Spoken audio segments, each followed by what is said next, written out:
sourire. Même si tu n'as pas les mots, garde le sourire. Yahweh là pour te guider, Yahweh là pour t'épauler, Yahweh là pour te sauver, Yahweh.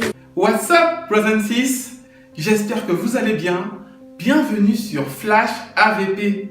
Today's subject, Dieu a-t-il réellement dit? Reconnaissez-vous cette phrase? Selon vous, quelle est la première personne à avoir prononcé ces mots? Je vous invite à ouvrir vos Bibles en Genèse chapitre 3 et au verset 1. La Bible dit: le serpent était le plus rusé de tous les animaux des champs que l'Éternel Dieu avait fait. Il dit à la femme: Dieu a-t-il réellement dit, vous ne mangerez pas de tous les arbres du jardin? Vous voyez, c'est le serpent, c'est le diable, c'est Satan qui est la première personne à avoir prononcé ces mots. Il a prononcé ces mots pour tromper la femme, ce qui a conduit plus tard au péché qui rentre dans le monde. Il a utilisé ces mots pour falsifier la parole de Dieu. Maintenant, je vais vous demander une introspection. Regardez en vous-même. Est-ce que ça vous est déjà arrivé de voir un verset qui vous déplaît et de tergiverser autour du verset, de vouloir le détourner en votre faveur? Moi, ça m'est déjà arrivé dans ma vie chrétienne et c'est très très grave et je m'en suis repenti. Nous ne devons pas tordre les Écritures pour les tourner en notre faveur. Non, c'est à nous de nous conformer à la parole de Dieu, c'est à nous d'accepter les Écritures telles qu'elles sont. Des phrases du style: est-ce que Dieu voulait vraiment dire cela? Est-ce que Jean, Jacques, Paul voulaient vraiment dire cela? Bien sûr, nous devons sonder les Écritures, nous devons étudier la parole, et on peut se poser des questions, voir le contexte du verset, parce que, retenez bien ce que je dis, un verset hors de son contexte est un prétexte.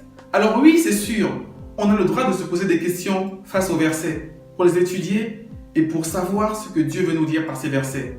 Par contre, il ne faut absolument pas que nous tordions les Écritures pour notre propre intérêt. Pour vivre dans un péché qu'on ne veut pas confesser, qu'on ne veut pas délaisser, ou pour une quelconque autre raison, nous ne devons absolument pas tordre les Écritures pour nos propres intérêts. Dieu a-t-il réellement dit? Cette phrase vient du malin. Elle ne vient pas de Dieu. La parole de Dieu est utile. Toute Écriture est inspirée de Dieu, utile pour enseigner, pour convaincre, pour corriger et pour instruire le chrétien dans la justice. Ne commençons pas à vouloir dire « ça vient de Dieu ce verset, ça ne vient pas de Dieu, ça c'est Paul qui l'a dit, ça c'est Jacques qui l'a dit de son propre cœur, de son propre chef ». Non, la parole de Dieu est inspirée de Dieu. En dépit des mains humaines qui sont passées pour la traduire, pour faire le canon, moi je ne compte pas sur la sagesse de ces hommes. Moi, je compte sur la puissance de Dieu pour préserver sa parole. Dieu a-t-il réellement dit? Non. Arrêtons avec ces phrases. Parce que le malin se cache dans ces phrases. En effet, de chair et d'esprit, ne laissez pas la chair et le malin vous tromper. Si vous avez un péché, confessez-le et priez le Seigneur et le Saint-Esprit nous aidera à nous décharger de ce fardeau. Ok? Brothers and sis, si cette phrase « Dieu a-t-il réellement dit » sort de votre bouche, examinez-vous vous-même et demandez-vous pourquoi je dis ça. Est-ce que c'est pour mon intérêt personnel? Est-ce que c'est parce que j'ai un péché en moi que je ne veux pas abandonner et que je veux conserver? Est-ce pour ça que j'ai dit « Dieu a-t-il réellement dit » ou toute phrase du même style? Vraiment, c'est très important. Et il est dit en Jacques 4,7 « Soumettez-vous à Dieu et résistez au diable et il fuira loin de vous. » C'est dans ce sens qu'on doit évoluer, frères et sœurs. Si vous avez un péché que vous avez du mal à abandonner, au lieu de vouloir tordre les Écritures, priez le Seigneur, parce que c'est lui qui veut vous rendre pur, parce que c'est lui qui veut votre sanctification. C'est lui-même qui travaillera dans votre cœur pour vous libérer de ce péché. mais vous devez lui faire confiance. Vous devez tout lui confier au Seigneur. Évitons de céder au diable en se disant « Dieu a-t-il réellement dit ?» Et on continue à vivre dans ce péché et on continue à s'attacher à ça, au Seigneur. Aide-nous, aide-moi, aide mes frères et sœurs à comprendre que nous devons nous soumettre aux Écritures. On a le droit d'interpréter la parole de Dieu. On a le droit de réfléchir à tout ce qui est écrit, excusez-moi. On a le droit de le faire, mais on n'a pas le droit de tordre les Écritures. On n'a pas le droit de falsifier la parole de Dieu comme l'a fait le diable pour l'utiliser à nos propres fins. Je veux m'adresser à toi, toi mon frère, toi ma sœur, qui pense que la Bible n'est pas totalement inspirée de Dieu. Toi qui penses que c'est seules les paroles de Jésus qui sont à prendre en compte pour ta vie. Toi qui penses que ce que Paul dit, ce que Jacques dit, ce que Pierre dit, ça vient de Pierre, ça vient de Jacques, ça vient de Paul.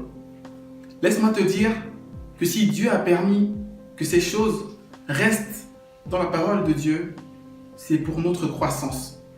C'est pour notre croissance spirituelle. Il faut les prendre au sérieux, tous ces versets. La Bible est entièrement inspirée de Dieu. Peu importe l'auteur du passage ou du chapitre, il faut prendre la parole au mot.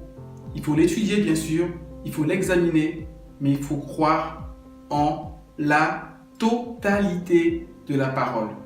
Je vous laisse avec un verset. Prenez avec moi la parole de Dieu en Jacques chapitre 1 et au verset 22. Mettez en pratique la parole et ne vous bornez pas à l'écouter en vous trompant vous-même par de faux raisonnements. D'accord ?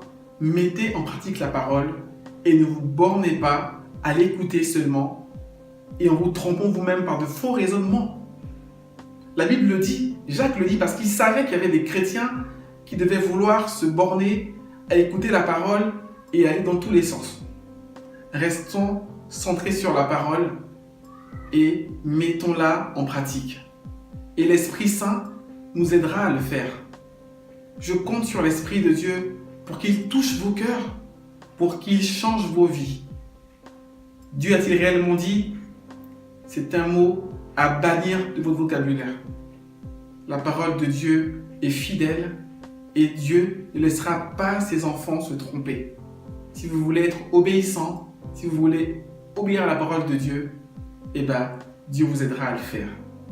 Frères et sœurs, chers amis, que la parole de Dieu nous fasse du bien, que l'Esprit Saint nous aide à la mettre en pratique.